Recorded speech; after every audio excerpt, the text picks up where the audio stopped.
Join us today on Beyond the Lair, where we speak with Chief Ian Campbell, Holic from the Squamish Nation, about Reconcili-action, Indigenous advancement, and working collectively together towards success. Welcome to Beyond the Lair. We have an esteemed guest today with us, Chief Ian Campbell from the Squamish Nation, Holic. My name is Gina Jackson Montgomery. I am a proud member of the Seashell Nation, and my traditional name is Sitassi. I'm really happy to be here today with you. I'd like to introduce my co-host. My name is Dean Montgomery. I am a Cree Métis from Saskatchewan, and it's great to be here with the two of you. And I just wanted to say that the first time I had met Chief Ian, he was speaking in Seashell, and I didn't know you at that time. So it's serendipitous. Wow. Mm-hmm. Looks like you brought us together in a weird way. That's right. So we can thank you and thank you. Well, I'm very proud of both of you for, you're a lovely couple, and I'm very proud of the work you guys do. And thanks for having me today. Beautiful. It's so good to have you. Can you introduce yourself as you would to who you are today? And then we're going to head back in time a little bit and talk about what it was like to be you as a child and your upbringing and your mentors and becoming a young leader. So if you can just introduce yourself. Sure. So thank you again. Neitla ans Holic. My ancestral name is Holic. Sukyo Siam Quinsnas. My chieftain name is Sukyo. I'm a hereditary chief from the Squamish Nation. My lineage is from the Squamish and Musqueam people. I served 16 years as an elected official for Squamish and 23 years as one of our lead negotiators in Intergov. Being in politics, I call it recreational suffering. It's nice to be out of politics, be a civilian now, and being a proud father. I have a little one at home, another one coming, and it's nice. It's a good time. So, yeah, thanks for having me again. Can't believe you were negotiating when you were 6. Yes. This is why we love video, because people can see how handsome and young you are still. And tell us a little bit about your upbringing and how you grew up and what was your inspiration to lead? Yeah, for sure. Very honored that I was raised by my late grandparents, June and Lawrence Baker. Me and my sister were immersed in our language, in the Squamish Snachum, the Squamish language, right from a young age. My grandfather went to residential school in Seashell, and we're fortunate that he retained the culture and the traditions. He was a ritualist. We traveled to longhouses throughout the Salish Sea. He brought us up to the mountains, into the territory from a very young age, immersing us in hunting and fishing and the spirituality of our Coast Salish people. And that really shaped me and led me to uphold the integrity of those teachings of our Snu Ayat from not only my grandparents, but also a number of other elders who are now passed on that I had the opportunity to sit with. The late Dominic Point in Musqueam, the late Lillian Pitawanakwat is a Anishinaabe elder from Birch Island, and others. That really inspired me to draw forward our traditional knowledge and find new and exciting ways to apply it in a modern context. Nice. You've had many inspirational mentors in your life. How old were you when you got into politics? And were you work? I know we talked to Nicholas from the Squamish Nation on our last podcast, and we talked about her influence with sport. So what is it that has driven you to be that community leader and player? Did you play a lot of sports during when you were young? And how did that segue into going into politics? Yeah, I definitely grew up playing skechwat, which is lacrosse. And, it was nice to grow up knowing that that's one of our traditional games. Being from the Baker family, that was a big part of our legacy. My grandfather was a lacrosse player, and he always talked highly of him and his brothers, being in lacrosse culture and canoeing and, just that holistic kind of taking care of yourself, your body, your mind, your spirit, your emotions.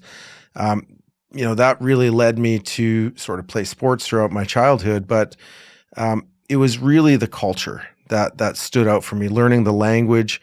As I became an adolescent, I really thought that it was prevalent, that all my peers were learning the same information, that it was common knowledge. And I soon realized that I was very fortunate to learn our history, our mythology, our language, our ceremonies, as a youth, that led me to pick up the drum and start learning a lot of our traditional songs and start, interfacing with other nations to start learning their songs and sharing, which led me to travel abroad to, well over 40 countries now, where I've interfaced with so many other cultures and learning from each other's stories and our histories. Transitioning into a post-colonial era really, led me to politics in how I could be of service to our community, but also the succession and grooming to be a hereditary chief from my late grandfather kind of selected me as one of the grandchildren to then groom me. So that was a big honor as well to receive the chieftainship at 22. I was still in my terrible twos, so it was a lot of responsibility to try and accept, the blanket that was put on me to wear this responsibility, ultimately to pass that on to the next generation. I really feel like a relay runner that I accept that baton, do the best I can with the tools I have, ultimately to pass that on to the next generation. Yeah, I mean, you're such a polished speaker. I've seen you speak. I mean, you do it for a living, so of course you are. But I mean, was it your grandfather that taught you that? Was it the knowledge that taught you that? Where did you get so much comfort and enjoyment in it? Well, through high school, I certainly started to hone in on the opportunity, to be put forward to public speak. I accepted that challenge, but when I graduated from high school, I got accepted into heavy-duty mechanics and welding, and I wanted to go into trades and travel and work on projects. But I also got offered an all-expense trip to Chile on a youth exchange to live amongst the Mapuche. And I thought, go to school, pull wrenches, or go on a trip to South America. And it wasn't a hard decision. I'm like, I'm out of here. And I went to Chile, and it was 2 years after the Pinochet dictatorship, so it was still heavily militarized. First night in Santiago, kind of put against the wall with a gun to our heads. We're like, wow, like stark contrast to the oppression of the people down there.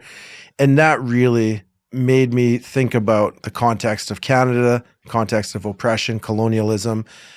When I returned from Chile, it changed the whole direction of my life. So I started moving towards youth engagement, working with creating programs for our young people to immerse them in the history and the culture, getting them back out on the land, which then ultimately led me to politics, where Chief Gibby Jacob brought me in back in the 1900s in 1999 to work on our land use plan and bring that sort of traditional knowledge to our governance process. Nice. What year were you in Chile? That was back in 92. Okay. So it was, seems like a life, over 20 pounds ago or 20 years ago for me, but definitely shaped my life as a youth to travel somewhere. And, coincidentally, I have some Chilean ancestry from 6 generations back. Benjamin Cordecido married one of our Squamish matriarchs, and that's part of my father's line, our lineage. I didn't know that when I went to Chile. It's like, it would have been nice if my family told me. I would have been able to, go and explore a little bit further and meet some of the relatives. But just having that connection really makes us feel like we're in this together. Oh, yeah. I spent some time down there, but it was being very selfish and just surfing. Oh, nice. Yeah. No gun to her head. No. Oh. Well, maybe. So for our listeners, there are different governance and protocols, and we're not too far away from each other. In fact, our families of Squamish and Sechelt intertwine, but we have an elected chief, and a lot of chief and council, they elect their chief democratically, whether it's a 2, 3, or 4-year period. Can you maybe explain to the listeners how Squamish is different and the story behind hereditary chiefs and how that comes about? Yeah, excellent question. So as a hereditary chief, it's really our lineage through our ancestral name. So, having the chieftain named Sukyo really ties me to the village of Kakelchen, which is on the west side of Howe Sound. It was my grandfather's father, my great-grandfather, who was a signatory to our amalgamation just over 100 years ago in 1923, where our hereditary chiefs collectively formed the Squamish Nation. That was in response to the influx of settlers coming into our territories, really buying up lands without our consent, without compensation, and of course, without legal recourse. We, under the Indian Act, we really couldn't defend ourselves from the influx of settlers. So the foresight of our leaders then was to unify.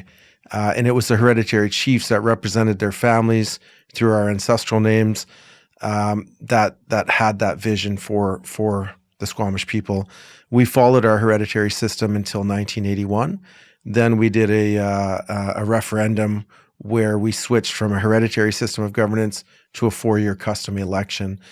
That's a bit of a hybrid in Canada because the custom election really allowed us to define for ourselves what kind of style of governance we want for the Squamish people. That's in contrast to the Indian Act, which has imposed sort of the chief and council system, which really is only responsible for on-reserve administration. It's really not conducive to territorial under the federal sort of policy. If it was territorial, the feds would be conceding that the entirety is Indigenous land and title. Instead, they wanted to reduce us and marginalize us to the reserves. For Squamish, our reserves are 0.3% of our territory, and the Indian Act attempted to marginalize us and sort of impose this system of governance, but Squamish opted a different route that we still follow today with our elected system. So I served 16 years, 4 consecutive terms as an elected official, but continued to be a hereditary chief. So I strongly believe that the elected body is really responsible for the administration of programs and services amongst all 4,000 members of Squamish people. And the hereditary chiefs really continue to have title on behalf of our families. The title is collective amongst all of our people, and the hereditary chiefs become sort of that focal point on behalf of our families to then uphold the integrity of Aboriginal title, which is unceded. No, that is amazing. And I know when you were on Chief and Council, it was still 2010. And 2010 was a really big year for Vancouver because it really was welcoming the world to the Musqueam, Squamish, and Tsleil-Waututh territories. And you were a big part of that welcoming committee. And can you talk about that? Yeah, 2010 was definitely an awesome time to be Indigenous. It really showcased to the world that we're not a vanished race. Erasure has been the modus operandi of colonialism to try and eradicate our entire language and culture. So 2010 involvement as the 4 host First Nations really wasn't out of moral goodwill by any level of government. It's because we exercised leverage. We threatened to go ballistic and shut the whole thing down at the bid process, which significantly gave us leverage to then say, what do we want if the games are going to be held within our shared territories? It really allowed us to develop protocol agreements amongst our neighboring nations who have been segregated under the Indian Act to really unify the nations. But I also had the great fortune of working on the opening ceremonies to invite Indigenous youth from coast to coast to coast to participate in the opening ceremonies. When we invited the youth, it was under the guise that they'd be here for a youth conference. Once they arrived, we got them to sign NDAs and say, by the way, you're going to be in the opening ceremonies of the 2010 Winter Olympics. And that was what we called Operation Shock and Awe, to really show the world again, that Indigenous people are still here. Everywhere I travel in the world, I tell people I'm Native. They look at me, blink, blink. It's not until I do the big, ooh, then they go, you're Indian, right? Yeah. So there's a preconceived image that the world has of us due to sort of Hollywood image. And the 2010 Olympics allowed us to really break that stereotype and show that we're still here. Wow. But what was important stemming from the 2010 Olympics was the opportunity to monetize our relationships, to really then develop protocol agreements to jointly negotiate and collaborate on acquisition of lands and development and ongoing concern of our economy. Wow, that's such a cool story. So the kids didn't know, but I mean, who knew? Who knew that you were doing that? Yeah, there was only a handful of us that were involved in the negotiations to create that space. And then when we invited folks to come out, of course, we gave some criteria that they're youth that are involved in their community, their traditions, and post-secondary or different leadership roles that they're playing, and that they'd bring their regalia with them. Oh, that's amazing. To add to that, when we met with VANOC, they wanted to put their own theatrical sort of designers to dress our youth in this sort of perpetuate a Pocahontas kind of look. It was one of the only opportunities in my career where I used the word preposterous. I'm like, this is preposterous. And I stormed out of the room and threw a big fit saying, there's no way we're going to subject our kids to this kind of perpetuate this image. We wanted to dress our youth in 100% of our own authentic kind of regalias and represent the diversity of our nations across the country. Oh yeah, I remember watching the opening ceremonies vividly still, but we should watch it again because it was amazing. Yes. It was such a paradigm shift for Indigenous people in general, because prior to 2010, I don't ever remember going to an event, going to a school and having land acknowledgements. I don't remember being so proud to be Indigenous. Not that I've not always been, because I've always been, and I obviously share my cultures with being a Canadian and a settler, but also having the honor of being a Sechelt Nation member, both which I'm proud to be. But I just know that little kids from all over Canada that are Indigenous felt proud. They felt pride, and that we were showcased, and not in a negative way where there's stereotypes or barriers that we have to go through. And it was really elevated. And to know that behind the scenes, it's so interesting to hear that story, because knowing behind the scenes how hard and how strongly you fought with your group to make sure that things were authentic and it was honorable and elevated. So thank you for that. It's such an interesting story to hear. It is. What did you think about the closing ceremonies? What did you think about the whole experience? Was it everything that you thought it was going to be? Do you think that if we do have another Olympics in Vancouver, which maybe we see in this lifetime, how things could be improved, or how you think that you've broken the ceiling to make things better? Yeah, I think there's a long road ahead of us in order to actualize sort of Reconcili-action. I think the 2010 was an opportunity to sort of break some of the stereotypes, but then how we move forward, around reconciliation really matters. The value proposition to Canadians is not charity or goodwill to Indigenous peoples.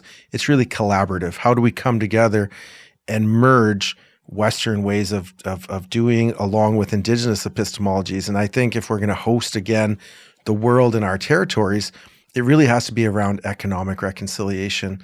And that's something that, I believe strongly in mobilizing our members within our nations across this country to be engaged in contract and procurement. The youth entrepreneurialism that the two of you are championing is something that I strongly support. And think the next 10, 15 years, we're going to see metrics of success as we see our young people participate in bigger and better ways. So 2010 was an iteration of growth in a trajectory. It's not a straight line. There'll be peaks and valleys along the way, that there's going to be challenges. But seeing each generation of our families progress, from our parents' era, from our grandparents' era, who were subject to just blatant systemic racism, hopefully that'll change, and we'll be able to mature as a society as we host the world within our territories in the future.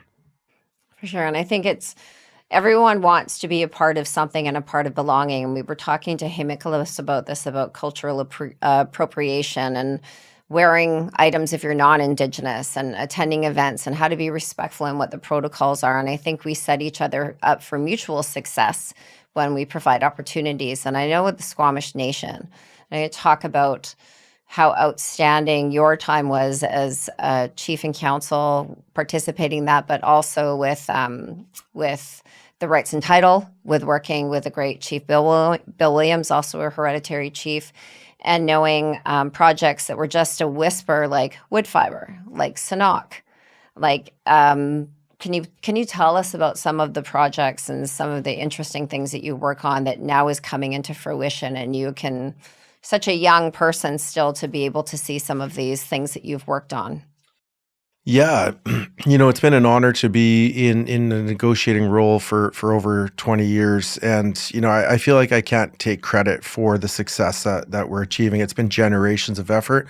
We look to the initial contact with European cultures here in the late 1700s. All the way through the 1800s was very dynamic. Intermarriages between settlers and Indigenous women really set the foundation to allow the burgeoning economy to continue to, access all sorts of sectors that Canadians enjoy today. I think that's often forgotten in the Canadian narrative, that it's really those relationships.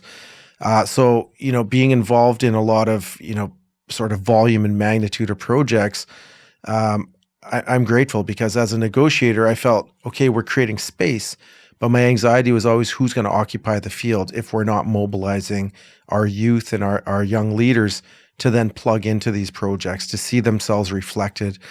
So it's really not business for the sake of business, but really business that meets our metrics, that meets our values.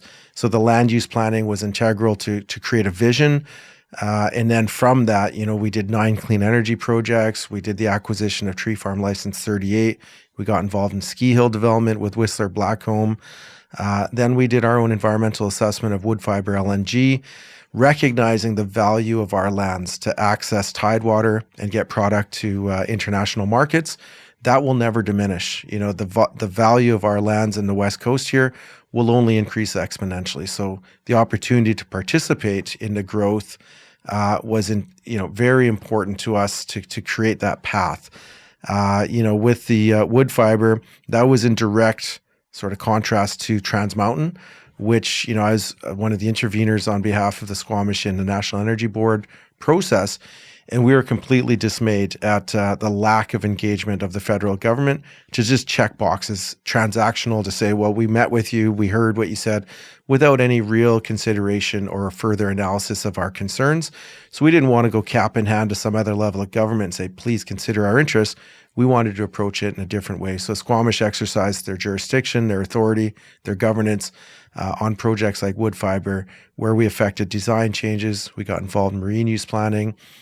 Once our conditions were met, we then signed a substantive impact benefit agreement that provides economic opportunities for our members for the life of the project.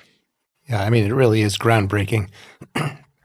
Just the value of the land alone, in the territory in Vancouver, it really has set a standard that's really moving east now, right? Because we know the east has been a little bit further behind in their Reconcili-action. Gene and I fortunately get to work there and try to help out and get involved with the nations there and major projects. But you really did set a standard in Silcoteen and some of these other groundbreaking ones, right? Wonderful. No, absolutely. We wanted to raise the bar, and the opportunity to position the Squamish as a regulator on a major industrial project is the first of its kind that we're aware of in Canada with a non-treaty group, and that was really important. But then the onus falls back on the nation. Once we create that space, we then have to restructure accordingly. So the need to develop our development corporations, to define the roles and responsibility between our government and our economic arms, and then that of our citizens is an ongoing concern. And I see that as kind of a startup. We're on a curve right now, but I hope to see, a lot more success in the coming years. I'd love to hear in your words, because you're so succinct and articulate, the explanation, or to our listeners, to explain what the difference is between treaty and non-treaty and why there is a difference. How would you put that? Yeah, I mean, one of the questions I have for Canadians is, do Canadians consider themselves a treaty person? When you ask a Canadian that, they'll look at you, blink, like, what the hell are you talking about? And really, Canada wouldn't be what it is if it wasn't for the numbered historic treaties across the country that allowed Western expansion. As early as 1605, with Eastern Canada nations interfacing with French and English, that was really the foundation. Once Western expansion reached our territories in 1791 with the Spaniard Narvaez, Vancouver in 92, it was quite a bit later compared to the Eastern context. So, when we looked at treaty with our late chief, Joe Mathias, who was instrumental in modern treaty making, we recognized that the Crown was acting as though they're offering us a 5% monetary and real estate transaction. We said, that means we're going to give up 95% of our territory for perpetuity with no future legal recourse. So, you have to ask yourself, who on earth would accept 5 cents on the dollar when you live in such a beautiful area that's worth trillions and trillions of dollars in future economic development? So there's no way that the treaty for us was feasible. That wasn't the case for other treaties in modern treaty in BC, which, I certainly support others that have exercised, Tla'amin and Huayet, and of course Tsawwassen and Nishka.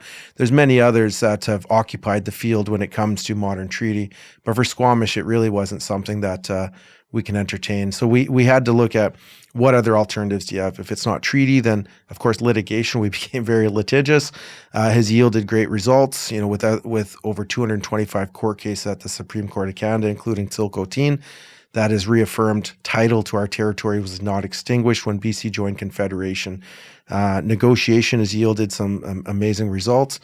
Civil disobedience, which we see continuing to this day, is an option, or complacency. So we certainly have options that we have to weigh.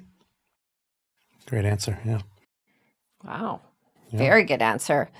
Tell us about Sanok, because Sanok is prime real estate right underneath the Broad Street Bridge in Vancouver. Maybe you can tell us a little bit about that and the vision, because we know that housing is a challenge for our members, and we're starting to build vertically opposed to horizontally now, and on reserve, off reserve. But tell us a little bit about that project and why it's so important.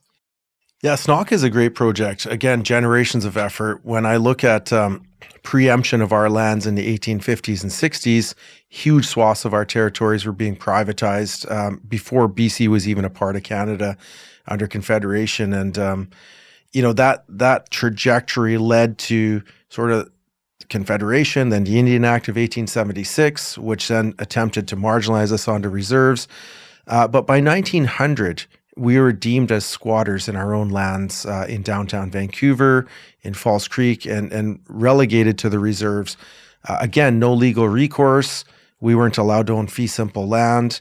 We weren't allowed to go to university. There was the banning of the potlatch, the residential schools, which are really internment camps. It's hard to call them schools. Yeah.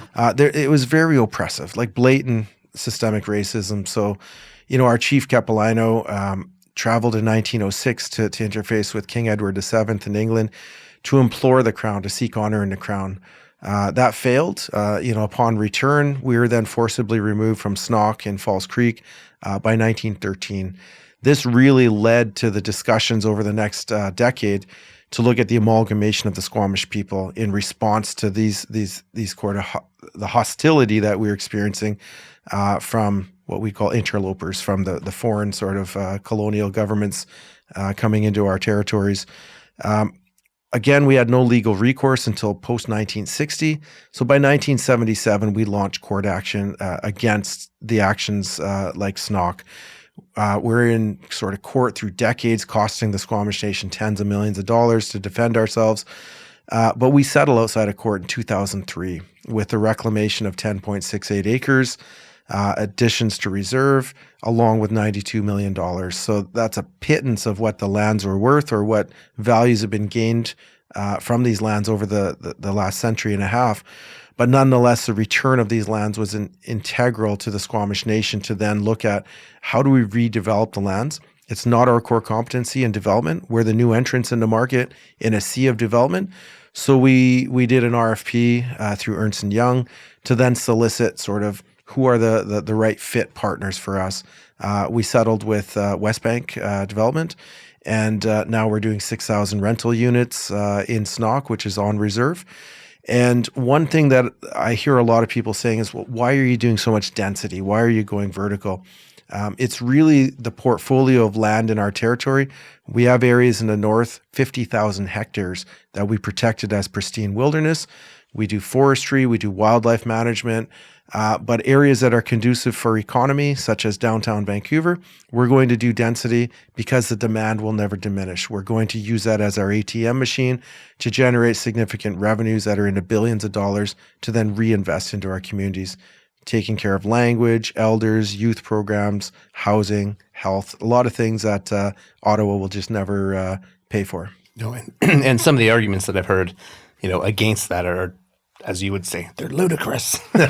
Yeah. Of course, you're going to do highest and best use of what the nation can use it for, and it is downtown. It's quite entertaining because no matter what we do, we're going to get feedback. We have to recognize 1/3 will agree, 1/3 will disagree, 1/3 will be complacent. The 1/3 that disagree, we have to pay attention because there might be something we missed. We can't pretend we know it all. So we have to solicit feedback. But if it's just rhetoric and it's, the Indians are going to blot out the sun with these towers type thing, it's like, look around you. There's a sea of development, and we're the new entrants in the market that are completely shut out of those sectors for far too long. So now it's our turn, and we're not doing it just for the sake of business. We're going to take those revenues. We're going to be a part of the solution around affordability, transportation, daycare, rental, affordable housing. And we're going to reinvest those monies back into community that's going to benefit the local economy. 100%. So lucky. Squamish is just so lucky to have for people like yourself, like the great late Chief Joe Mathias, like the Gibby Jacobs, like the Chief Bill Williams, and the people have really sat at the economic development table, seeing the future and the visions of not just this next 7 generations, but more. So I really appreciate that and where that's going. There are nations that are near Squamish, right? We shared territories and ceded territories. So Musqueam and Tsleil-Waututh and Squamish working together instead of interfighting, which is exactly what colonialism will allow us to do because that stops progression. Can you tell us about the relationship between the MST, Musqueam, Tsleil-Waututh, or Squamish, Tsleil-Waututh, and how you're working together to really elevate each other's nations and working on siloed projects, but also working on projects together? Yeah, definitely. That's, the MST sort of collaboration is one of the biggest things I'm proud of in my career to be a part of. For when I first came into the Squamish Nation, I'm half Musqueam, I'm half Squamish.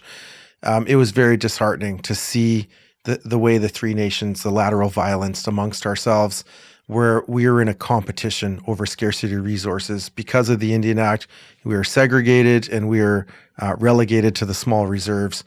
For years we were fighting over any dispositions of lands that are claimed by the Crown. There's no such thing as Crown land. They're lands claimed by the Crown within our shared territories. So when the feds or the province would sell parcels such as Sinclair Centre or Canada Post, the nations would lose and we'd get 100% of nothing because we were always in this constant tug of war saying it's mine, no, it's mine. That was an exercise of futility.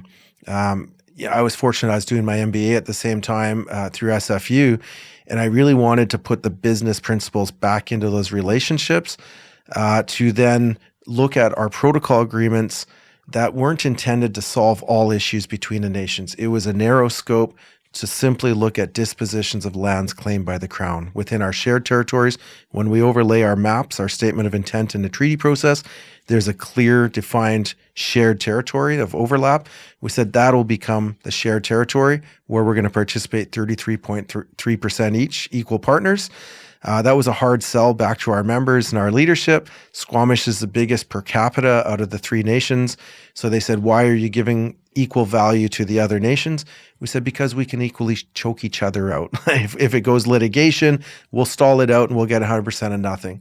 So, once we reframed that relationship to move beyond competition to a place of collaboration, we were then able to jointly negotiate the acquisition of 120 acres of fee simple in Vancouver, which is valued at about $5 billion in today's value. When we go through the rezoning and phasing and create density, that value will exponentially increase over the coming decades. That was a tangible example of how to work together in strength and unity, which brings mutual value to all parties. No, that's such an excellent answer. And I always think if we're unified, then nothing can stop us. But if we're interfighting, we will never get anywhere. And that is the expectation and hope in a lot of ways. Excellent. Can you have something interesting coming up besides your land acknowledgements and your keynotes and your panels and your amazing public speaking and podcast interviews and educational platforms? You also are working in land development. You're working on industrial projects right now. Can you tell us a little bit about that? Yeah, I've been. It's been nice to be a civilian again, to be a recovering politician, and just kind of pick and choose a few projects to get involved in, along with some, business opportunities to partner and collaborate on, projects that have purpose and profit. That really allow us to apply sort of traditional knowledge. So the land development side has been exciting to me because I've been working with different developers to look at really the location. Where are they building? The statement of significance, whether it's the mythology, the ecology, the history, that then becomes a foundation to then draw upon when we're repurposing land for whether it's housing or mixed use, to then draw from the stories to then shape kind of the whole building envelope, the naming, the artisans that can come in, the collaboration with neighbors around development projects, and ultimately with the city regulatory process, how we're moving the pendulum around visible presence, countering erasure. These have all been exciting ways to bring in members of our communities to participate in projects with partners who meet our values and share a common vision. That's something that hasn't been done before in Vancouver. We see a lot of development that have had zero regard for place. People act as though this is a free and vacant land under terra nullius or doctrine of discovery. Look at this great new city. It's a young city, and the mountains and the ocean, and they have zero regard for thousands of years of history of our families living here. This is our home. So it's time to change that, not by putting a gun to someone's head and saying you must respect our history, but by providing value. And that value is something that I feel is transformative. It's going to change who and what we are as a society here in Vancouver. Little by little, each project matters. Yeah, and we're seeing that adopted, right? It's the difference, the change that's happened in, say, 20 years when you started to where we are today. Yes. It's night and day. It's great. And that brings us to, how important is it for the youth to pay attention, to get educated, and what opportunities do they have now that we didn't have that they should start listening to and start taking advantage of? Yeah, I mean, I have tremendous hope and optimism and confidence in our youth. We have a lot of talent within our nations, and I really hope that our youth find mentors the way that we have. No one succeeds without someone kicking them in the butt or encouraging them and calling them on their their BS at times. I had an elder that would just call me out of the blue and give me heck, and I'm like, what do you have, a hidden camera here? Like, how do you know, right? But you can't lie to the elders. They're wise. They've been through life experience. And with our youth, I really hope that they seek out mentors who have experience, because youth have the energy and the raw sort of talent that needs to be harnessed and focused, so that they're going to see themselves as succession of the ongoing concern of projects over the next coming decades. So the confidence to leave politics is really to pass that baton. And I think that's something that, as a father of young kids, my daughter's in university. My other daughter's is an all-star athlete. And, our boy is learning, he's hunting, he's learning sort of our traditional ways, and you want to pass that knowledge on and hope that they're going to continue to do new and exciting things with it. So yeah, I have great hope. The post-secondary institutes today, I feel, are a lot more receptive to meet us halfway and acknowledge sort of our ways of knowing, that it's not just assimilating into sort of Western practices. So the youth are bringing a lot of that energy. There's a lot of language revitalization in our young people. I'm concerned the melody of the language and the pronunciation isn't the same as what I heard from elders who grew up with the language as their first language. Those elders are gone now. So we have to have a lot of patience for our young people and say, it's okay. Like, the language is inevitably going to change, and it's going to adjust to our modern environment. So we have to allow for some of those processes to unfold. And I'm very excited, though. It's very interesting. I mean, the whole premise of this show, Beyond the Lair, is to talk about something other. We have a TV show. We have a TV show called The Bear's Lair, and we really wanted to elevate Indigenous entrepreneurs from all over Canada and show that we all share a commonality of core values, which is important in taking care of the land and taking care of our community and respecting our elders and uplifting our youth. And Dean and I have been to, 31 communities now where we teach kids 11 to 18 years old about entrepreneurism, everything from splitting the kids up into groups immediately so that they're not in their comfort zone, because that's not how real life is. And then getting them to choose a business, a name for a business, logo simplicity, target market, startup costs, operational costs, profit, social impact. What does that mean? And really educating kids so that besides a business acumen that they're learning when they're 11, which is when I think I taught your daughter Yes. with in 2015, and she was 11 or 12 years old, and now she's in business in university. But just really allowing them to have a voice and allowing them to have that social confidence and eye contact and body language. But most importantly, to have that mentor and to have hope, because really what we're doing is we're not doing trauma-informed education where we're going in to fix anybody. We're going in to have fun. We're going to slip in some really great soft skills of public speaking and eye contact, and learning how to public speak is really big. But listening to your elders. And I think instead of looking outside to try to find somebody that you can look up to, that's maybe a movie star or a pro athlete or something, but really looking into your own community. What would your advice be to youth to try to find? Because I know as an adult, if a young person asks me to be a mentor or some for advice or even needs moments of my time, that it is just given to them. And how do we tell the youth that it's really important to ask? Yeah, I think empowering our youth voice is definitely essential to for them to know, like, that, as Squamish, we're only 4,000 members in a sea of 7.5 billion people. So every Squamish person matters, especially youth. Our demographics are 60% under the age of 25. Every one of those young people, we have our pom-poms saying, go, like, you matter to us, and what you do, like, you're not alone. They're not invisible. And overcoming trauma is something that we're seeing in each of our generations. And I think of my late grandmother, June, who passed during the pandemic, and she was 90, and she would always say, you kids have so much more tools than we had back in the 30s, 40s, 50s. Like, back then she was subjected to so much just blatant racism through the healthcare system, through judicial, through education. It really didn't matter. They were looked at just as some sort of second-class citizens. And our kids no longer have to accept that colonial mentality that has attempted to dehumanize us over centuries. We can stand up and I think youth, they are leaders now, and they have to recognize that they need to step up and accept that it's not a scary thing, that it doesn't matter what they choose. Try anything and everything.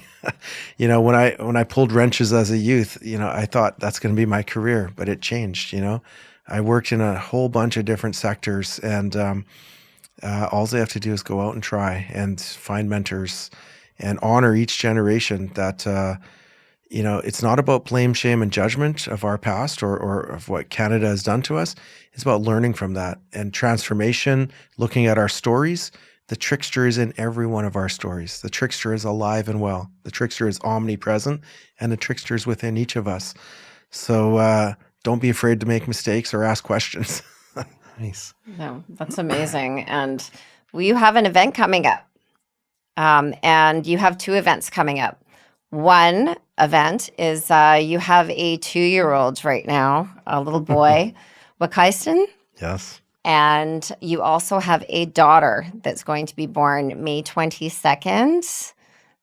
We figured out earlier that your daughter is going to be graduating in 2042, which makes me super happy because our son graduates in 2030. So yay. It's nice to know that. What is it like to generationally, because you have a daughter in university and you have that, how does it feel to have children at this part of your life, and And how are you different as a father now for the younger ones? Nice.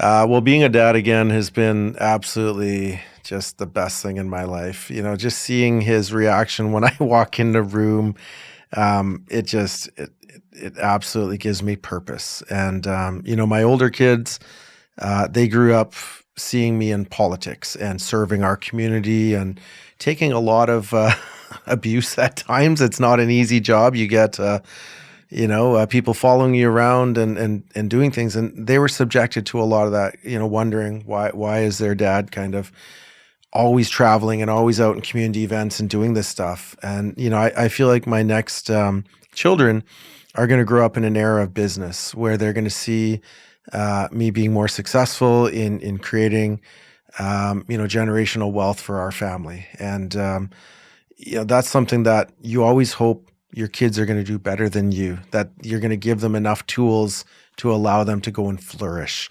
And that's not just my own direct children, it's my nieces and my nephews. All the children in our communities are our nieces and nephews, and you just want them to do the best they can. And we lose young people and it breaks our hearts. We just lost a nephew to the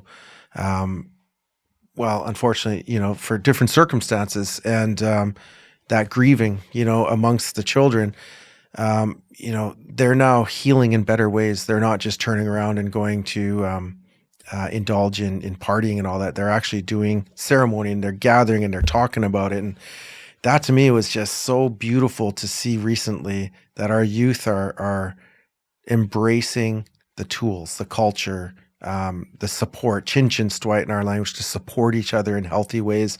That gave me huge encouragement that we're on the right path.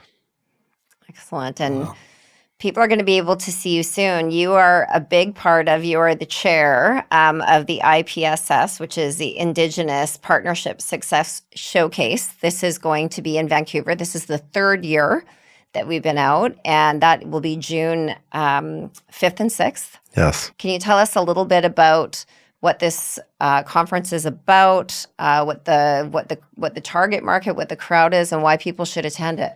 Yeah, absolutely. So IPSS has been just a venue to come together and tell stories. Everywhere I travel, people learn from stories. They share stories, and in Canada, we can shoot holes all day long through what's not working, and that's not going to serve any purpose. It's really, let's showcase what is working. What are the partnerships within a variety of sectors where nations are involved in projects that meet their values, where different organizations and companies are really coming together to collaborate and to create better outcomes. That's the type of stories that are being shared at IPSS. So it's my third year being involved. I was really honored. I watch a lot of the different nations across the country. A couple of years ago, we had Chief Terry Paul from Membertou First Nations come out and talk about the Clearwater deal they did on the lobster fishery, when we seen, in the media, non-native fishers kind of burning down the warehouses and ramming the boats and of the Mi'kmaq fishers who are exercising their treaty rights. And Chief Paul and his leadership said, we're just going to buy out the licenses and we're going to put everyone back to work, creating stability, creating certainty, not just for Mi'kmaq fishers, but for everyone in the region. And that type of leadership is inspiring to all of us as Canadians. And that's the type of story I want to invite people to come and share and be inspired on what the possibility is of economic reconciliation. And to have fun. We got to put the silly back in reconciliation as well, that it's not all serious. It's really, how do we get together and create a vision? And where do we see ourselves by 2050, by 2100? What we do today will someday be traditional. So it's this continuity of tradition that's important for all of us collectively. Great. And then who's coming? What type of industry, what type of nations? Is it? What's it like? So, initially it was more natural resource based, with Stuart Muir being the founder of the IPSS.